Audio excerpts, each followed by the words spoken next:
everybody. I'm Tom Vassell. I'm Camilla. I'm Zee Garcia. Today we're taking a look at Marvel United Spider-Geddon. This is the third standalone game in the Marvel United series. Correct. It was Marvel United, then Marvel United X-Men, and now Marvel United Spider-Geddon. If you're watching this review, we're assuming you know a little bit about Marvel United. If you don't, go back and watch one of the Marvel United reviews that we have done here on the Dice Tower, because in this one I'm going to be treating this not quite as an expansion, but just showing you all the stuff that comes in the box, and we're talking about that. Yeah, that makes sense. There is 8 heroes and 4 villains, sort of. 2 characters are villains and heroes. So, but still, it's all about spider stuff. If you didn't know there was more than one Spider-Man, be surprised. Be ready for an awakening. And this is like all the ones after they've already done a Spider-Man set where they've already had Spider-Pig and Spider-Man and all that. Yeah, that's true. That's right. These Spider-Verse ones, right? The other Spider people. Yeah. It's very much a tie-in, non-official, I guess, to the Spider-Man, the Miles Morales animated movies. In many ways, they're showing you a lot of those characters from those movies, especially the second one of those movies. Let me show you what's in the box. Let's start with a quick rundown of all the heroes. First, I want to mention their equipment cards. And the game recommends that if you play with equipment cards, which you can, you get rid of the double wild. Or you can play with both to make for a slightly easier game. Spider-Punk has web shooters, which basically he can use to move someone from adjacent location to his location, a thug or a civilian. And then you turn it face down, and you got to discard an action token to get it face up. It'd be nice then if he had a way to get tokens. He doesn't, so you better pair him up with someone who can, or use a location you can. He can move to any location with a henchman or villain and punch him, which is a great card. Here he can hit 3 locations with civilians, then discard a civilian from those locations, which is an interesting card, Anarchy. And then he can do as many attacks as the number of civilians in his current location. And finally, he can attach a stunned token to a villain or henchman in your location. It cancels their BAM. This is a great card. Anyone who has a stun, that's a really powerful card that you can use in the game. And a bunch of other stats. Next up, we have Penny Parker, who has one of the coolest miniatures in the game. She comes with 3 batteries. And these batteries are basically going to be used to activate a lot of her cards, make her cards better. She starts with metal armor, which lets her ignore a damage on each villain turn. And then, like the robot strengths, are 1 attack, but you can use a battery to do an extra damage. This rescues a civilian. Use a battery to rescue an extra civilian. Move. Use a battery for a wild. And so that combined with her stats makes her really powerful, but the fact is you have these 3 batteries. When do you use them? Silk has a starting card. Many of the characters have a starting card to go in their hand.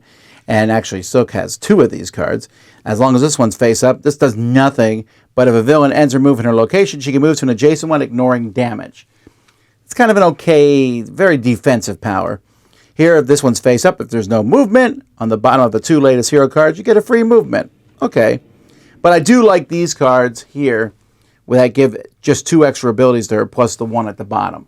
Silk is a decent person to give someone who's maybe newer to the game. Spider-Man Noir, who has another cool mini where he's just coming out of a wall here, or sticking on a wall, has these targeting tokens. So basically he likes to be alone. He starts with this card. If he's alone, he can ignore a damage. But he can attach these targets with some cards. And so he has these 3 cards that he can attach a target token, and then does extra double damage against somebody when he does that target off of that.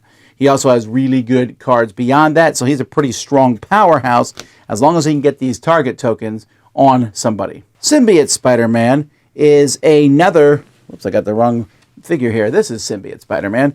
Is another character who has basically a blank here, but if there, he can just move to an adjacent location. Another defensive card, but he has some pretty strong cards that do a double attack, but he must play his next card randomly, or a double attack for each thug that he defeats with this, get an attack token. That's great power. And then great responsibility, same thing. Double heroic, and then for each civilian you rescue, you get a wild token. That is some crazy good stuff. The rest of his cards aren't as great, but his special cards are pretty powerful. Scarlet Spider here has a starting card, which gives him a wild token. And as long as it hits face up in the storyline, he can discard wild tokens to ignore damage. That's pretty good. And he also has web shooters, which again you can use to move somebody. This is a pretty powerful thing to just get a wild token right off the bat. He also has the same great power and great responsibility we just saw, making him one of my favorite characters in this set. Anti-Venom is an anti-hero, which means you can play him as a hero or a villain. Let's take a look here. He has webbing generation, as long as this is face up. If there's no movement in the bottom 2 cards, you get a free movement. We've already seen that. Then he has some body cleansings where he can draw a card. Then a hero in your location can discard all their crisis tokens. Now that's only good if you're playing someone who has crisis tokens, but that works in that situation. He has these 2 anti-venom serums where he can rescue 2 civilians or defeat up to 2 thugs in his location. So he's a pretty good, solid one. Again, not a bad one for maybe someone who's new to start with. You know who someone who's new to the game should not start with? Superior Spider-Man, who comes with web shooters and mechanical spider rams, which he can use to do a heroic or an attack. But Superior Spider-Man starts with some Spider Bot cards, where these are Spider Bots here. And as long as it's face up on his turn, you can add one to a location, and once per turn you can discard it to ignore damage, or here you can discard one to do a heroic or an attack as if you were there. He also has Parker Industries, which gives him any combination of 2 tokens, and then this one that turns all his tokens into wild. By the way, it's an extra wild at the bottom. All this is great. He has a very weird card, though, that goes on the bottom of the deck called Final Understanding. You have to play it in your hand. Basically, it KOs you. You can remove him from the game, and then you get to bring another hero in and start to play. So it's kind of weird, but even with that weird ending, and that ending can be powerful or not, it depends on what happens. He's just one of the most powerful heroes I've seen in this game. We'll take a quick look at the locations here, discarding a card to gain 2 different tokens. Turn one of your equipment cards to recharge. You can turn one face down to recharge any other equipment in the game. That's pretty good for Penny, actually, with her batteries. If the top thing here, this is a fun one, Las Vegas. You can guess the top master plan if it adds thugs or civilians. And depending on who you're playing, it might even be a guess, because some villains add a lot more than others. And it will give you a wild token. And here, if there's 2 empty slots, you may add 2 thugs there to get a token. This one starts, the Sims Tower starts with 2 heroic tokens, and you can discard ones here to ignore damage, and you can take 1 token from this location or add one at the end of the game. And then there's a negative one here. If there are more than 1 henchman in this thugs in this location, you must take a damage. And I shouldn't forget about the Parker residence, letting you draw a card if you're down. Hey, Aunt May gives you a snack, and this one lets you move to any location. All right, let's talk about the villains. First, we have Moreland, who is very chaotic. If you want to just fight, Moreland's your guy, because he comes with, look at these, all these henchmen, Boar and Verna and Brick and Deimos and Genix and Khan. And I feel bad, I don't even know who half these people are. But they do lots of damage. And here, whenever someone's KO'd, the henchman thing gets a health, and then that hero is removed from the game, and you bring in a new hero in. So you lose if 4 heroes are removed from the game. But if you want to play a more chaotic game, you better have some backup heroes that are ready to go if you're going up against Moreland. Anti-Venom is the villain that they recommend that you play with the first time you start the game. Anti-Venom is all about heroic stuff, but he's really hard to kill in a sense because he can't be given tokens when this threat's in play. He ignores at 1 damage every turn while the 2 camouflage cards are in play. And you can't move during villain turns when this threat's in play, which stops a lot of special abilities. Also, whenever a hero card with a special effect is discarded or turned face down, increases track by 1, and you have to discard a card with a special effect from your hand, and if you have none, you take a damage and must turn face down with their cards. I really find it weird that they recommend you start with Anti-Venom, because Anti-Venom is really against the characters in this set. He turns down their starting cards, like he can shut down Spider-Man Noir from turn 1. He'll never be able to use his target tokens. It's just a very odd character that they tell you to start with. Now, if you want to play and you can use the original Avengers and stuff, they're going to kind of have a field day against Anti-Venom because they have fewer special cards. So Superior Spider-Man, who is Doc Octopus in Spider-Man suit, who's trying to do a better job than Spider-Man, but using thuggery to do so, he has his own set of missions that he comes with, and if he completes 2 of them, he wins the game. He also comes with spider bots that he'll be dropping around. Remember, him as a hero had spider bots, but here spider bots are going to do damage. Players can try to get rid of them. He also has unstable behavior. You have to get rid of these threats. Otherwise, you cannot damage him and heroes can't win. Also, accelerating turns and things that add spider bots. He's a very hard villain. And then finally, we have Spot, who really needs to be painted. I really want to see Spot get painted. Oh my, Spot is so crazy. He has these tokens, these Spot tokens from A to F that are just basically placed around the board. He's going to jump around from these tokens. So he's going to jump to different tokens. He's just moving like crazy all over the board. He does damage in his location. He gets rid of crisis tokens out of his location. And you can't prevent his damage while these things are in play. And overflows here do damage to heroes. He's just going to jump around like a madman. And you're going to have to try to stop him as fast as you can. Have fun with Spot. There's a few other things this game adds that adds the super villain and the superhero mode. If you want to play against someone, I don't normally play this way, but if you want to, these cards are included. They were in the X-Men. And then for the first time, we see the Commander solo mode. And you can see an example. I've played this mode online on one of our videos. You can see an example of us playing this. But basically, you play one character. Normally when I play solo, I just pick 2 or 3 characters and just play with them. You play with one character and you have an extra deck of backup cards. It's a very fun way to play, but that is what is in this box.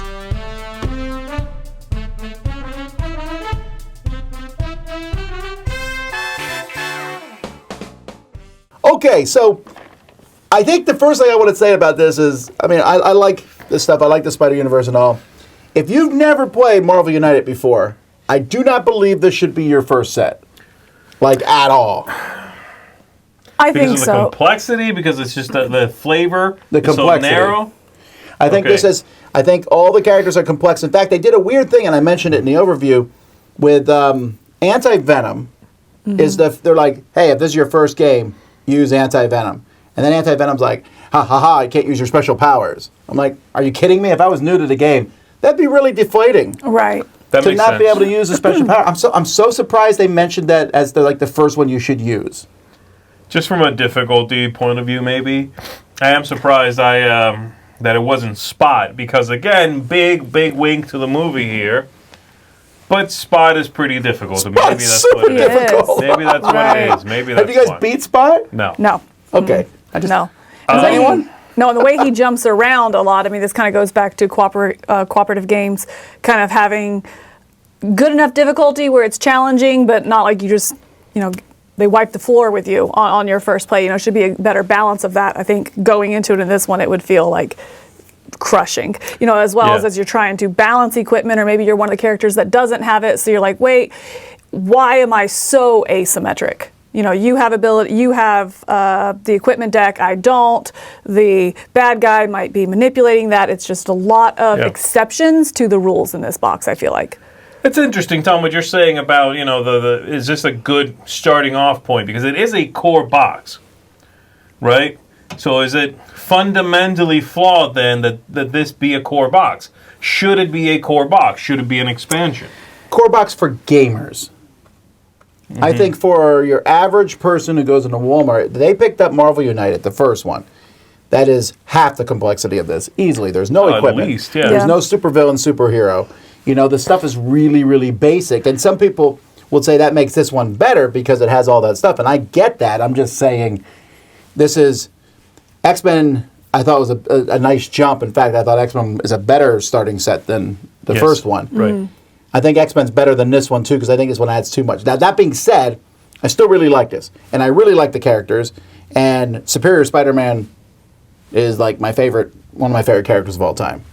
Even though he does commit suicide a lot Right. in the game.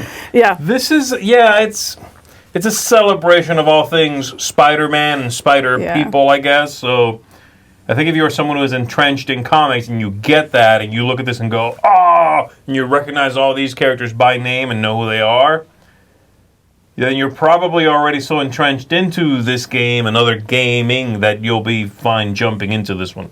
And I agree. It's a little narrow focus for me, but I get that. I understand what they're doing with it. But the other two core boxes give you a little more wiggle room, a little more play space with different things. And I appreciate that a little bit more. This, again, seems so specific that it's narrow-minded in a way. It's sort of very, very focused. It's you're in or you're out. You know, it's like playing Trivial Pursuit. You know the answer or you don't. This is like you love Spider-Man stuff or you don't love it, and this is like, oh, another Spider-Man character. Everyone's a Spider-Man? So just be aware of that. Again, I might be preaching to the choir here, but I think as far as the characters included, the thematic ties that they put in here, Spot we talked about, Superior Spider-Man, when you fight them, they're really just trying to do your job better than you. That's so cool. I love that. He's one of my favorite villains. He's one of my favorite villains and one of my favorite heroes. It's just insane. It's very, very cool. Thematically, this is really neat. This nerd over here, Moreland or whatever, is basically like, you're out. Next. Yep. He just eliminates your character from the game. He's a little chaotic in that manner because you need to have you need to have some other characters ready to go. That's what I'm saying. I would, if it was me, I would get this and I would get the original Marvel and mix them. I think that would be fun. Oh, we're playing Spot, but I'm bringing in Scarlet Spider and the Hulk. Yeah. Okay, interesting. Yeah. Yeah. Yeah. Yeah, if you're someone who bought the original one, look, if you're someone who backed all the Kickstarters and everything, I personally very much recommend this set. I think you're going to really like it. There's great stuff in here. And it's the first time you see equipment as well. If you're someone who bought the first one from Walmart or something on a discount and you want a little more, assuming you love the Spider-Man movies and they're very beloved, yeah, this is a great set. I think you're really going to have a good time mixing it. Like I said, throw Captain America in here, you know? Take this up against, who was in the original one, the baddies? Loki, Ultron. I don't think Loki was in the box, was he? It was Ultron, and it was Red Skull. Oh, Red Skull. Sorry, yeah. Yeah, and somebody else, I think. Anyway, throw, Superior Spider-Man against Red Skull. See how quickly that's over. And I think you made a good point there, Zee, because we spent a lot of time like, is this a core box? Should it have been a core box or just an expansion? But that's kind of the beauty of it, is it is a core box that can stand on its own if you're really immersed in this universe specifically, which I am. This is definitely the Marvel United for me kind of thing, thematically that I was excited about. But if you're not and you want to mix it up, it can still be mixed together. And so I think that's just a kind of perfect combination of, why not make it a core box? I'm glad that they did, so that if this is the one that I identify with, because I'm not all things Marvel, I have this one package. I don't have to get a core box and pick through a bunch of expansions. Sure. So I think that they were really, it's a good move in making it standalone. That also incorporates back. Do you like the equipment?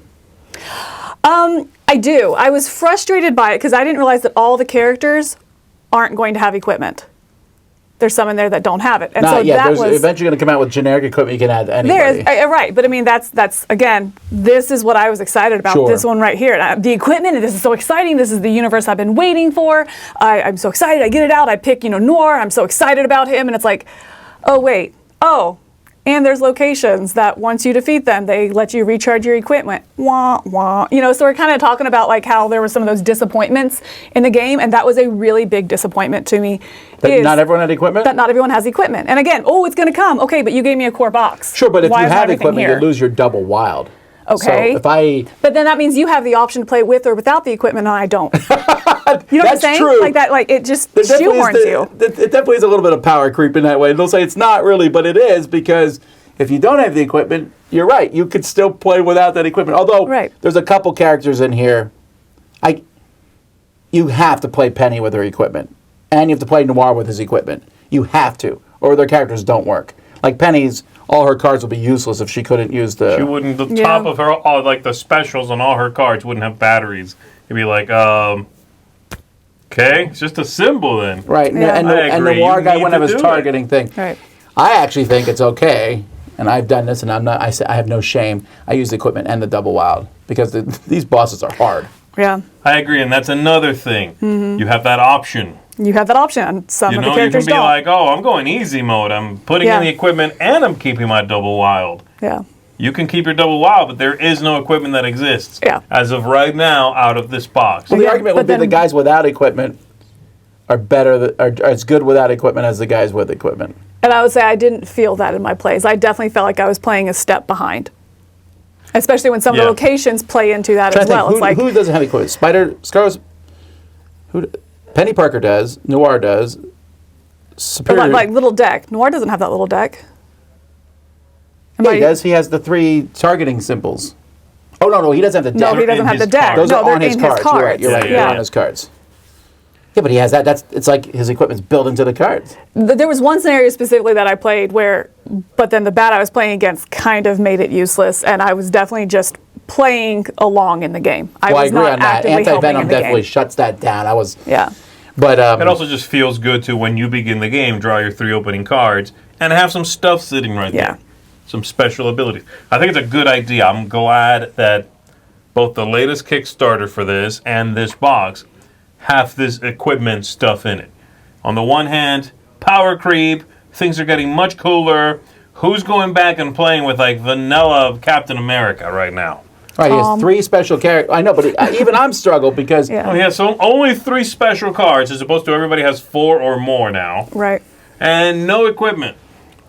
well, he's gonna get a shield. I saw. Right. It. I And read so it. that's the Right. thing. It's sort of you have to get the Kickstarter and retroactively, beef him up, what have you. That is that's like an out and out admission of power creep, isn't it? I guess you remove the Yeah. double wild, sure. But I like it. I think it's cool. It's very thematic. I think it's neat. I enjoy that that's a new thing that this brings to the table. And this being the first place you can play it, having tried that, I'm like, yeah, I'm putting that in every character I've got. And that makes you that much more excited for the Kickstarter stuff coming, right? Sure, The X-Men and and that kind of stuff. You got a little taste of it. It reignites my passion for previous stuff that I can now throw equipment into. Right. So that's very cool. What would you rate it? I'm going to come down at an 8.5 on this. I thought it is fantastic. I was so stoked. Like I said, this is the Marvel for me that I really geek out over, and I don't really geek out over Marvel, right? We talk about that. So I was so excited, and I think it met so much of that expectation. I love the characters. I think like a lot of the United, which I do like Marvel United to begin with. I know I like the system coming into it. I think the new characters have just as much personality with them. You see it, it's fun just to look through their decks and really, oh my gosh, look at how this one works, and compare the decks. Oh, this one does this. So the character selection in this is a lot of fun, and uniqueness in the bad guys, just so much good about it. But ultimately, there was that disappointment in me with the equipment, because some of my favorite, like Noir, I didn't get to use it, and it was like wah wah. And I do feel like some of the combos in here do rely on that, and I get it's going to come. But this is the core box, Like, why couldn't you have taken a couple more months and gone ahead and given it to me in this one, where it's like, if this is a core box and what you're telling me I can play out of this and everybody feels powerful and unique, then just give me that. So there's that little bit of disappointment, which brings it down from that 9.5, but 8.5 still absolutely so excited to play it and try out all the different combinations and hopefully win sometime. I'm also at an 8.5. I really like the new solo mode. I like the equipment. It doesn't bother me. Not everyone has it. My bigger concern is just I want to play other stuff than just a bunch of Spider-Man sometimes. That's the For main me. thing. At the end of the day, Yeah. it's like you get this flavor. You know what I Yeah. mean? I like all the Nothing Spider-Man, else. and I wouldn't mind taking this. I'm like, ooh, I want to play. This would be fun to play a game of 4 Spider-Man. What else can I do? Oh, I'm gonna play with 4 Spider-Man. Like in the original game, I'd be like, well, I'm gonna take 2 Wolverines because that'd be funny. Here, you're always taking 4 Spider-Man or whatever number you play with. But I still like it. I look at it as an expansion for me. I agree. I do the same thing. But I still love the set. For me, the set's a 10. Which means sounds like 8.5 is a little bit down, but just because. And I love the movie a ton, but I want to mix this stuff with other stuff to see its full potential. I'm coming in slightly higher than you guys. I'm coming in at a 9. And the reason is something you said about the character selection. I already hounded the thing for it being just Spider people, and you did a little bit as well. But when you look at this roster and how many figures you do get, it's a lot more than the previous core boxes, okay? We are getting 6 characters that are good, heroes. 6 of those. 2 villains. And then 2 more villains and heroes. So it's really 4 villains and 8 heroes in one box. That is way more than the X-Men. That is way more than the first core box. So from that point of view, and this is the same MSRP, I think it's like, I don't know, $40, whatever it is. $35. I don't know. It's 20, What's that? 15. Yeah, right, it's cute. $8. I don't know what it is. I like the way we're going. Anyway, it's a nice amount of content in there for sure. But yes, it's also sort of narrow focused. I really enjoy it. I think I see it mostly as an expansion, like you said. But it reignites that passion for, ooh, I want to play with Superior Spider-Man and Colossus versus of Spot. Or whatever. Like, I just want to mix weird things up and see what happens. So yeah, really, I'm glad that this exists and it is what it is. So it's a 9. Well, there you go, folks. That is Marvel United Spider-Geddon. I'm Tom. I'm Camilla. I'm Z. We'll see you next time. Thwip! Excelsior.